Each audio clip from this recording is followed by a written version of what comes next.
But no, I tried to kind of make sure that that I had invented triggers for Glinda so that I didn't have to touch on my own, Yeah. because certain themes in this part two are so adjacent to my own life that Okay. Yeah. I didn't want to reference it or go there I on see. the day. I see. Yeah, so acknowledging the moments that feel adjacent in my life and Glinda's life Yeah.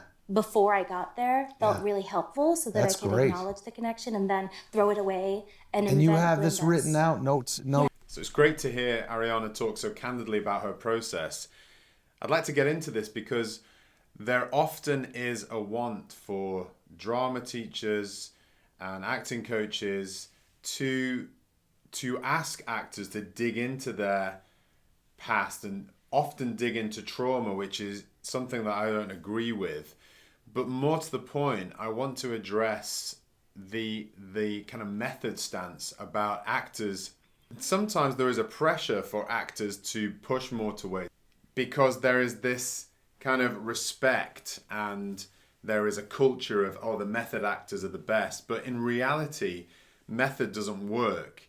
That's my opinion. And what Ariana is getting at here is that she doesn't want to connect with those emotional triggers, especially with this character, being that the character is adjacent to some of the trauma that she's been through. I think that's what she's trying to say.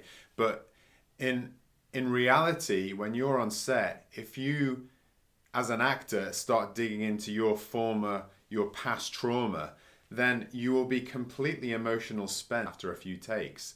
And there is a practicality to shooting for film and TV where you must preserve your energy, you must preserve your focus. And so my advice always to actors is exactly what Ariana says. Use your past to acknowledge what someone might be going through, but then when it comes to actually shooting, you must move into a more practical sense of connecting with your character's journey.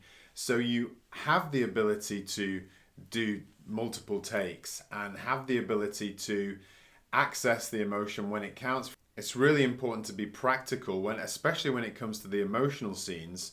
Hey, you might be acting under Fincher, who's known for doing 50, 100 takes. So it's really important to pace yourself. So when you are approaching highly emotional scenes, I recommend discussing with your director when and how the scene is going to work and when it is time to fully go for it with the emotion and when to hold back at times.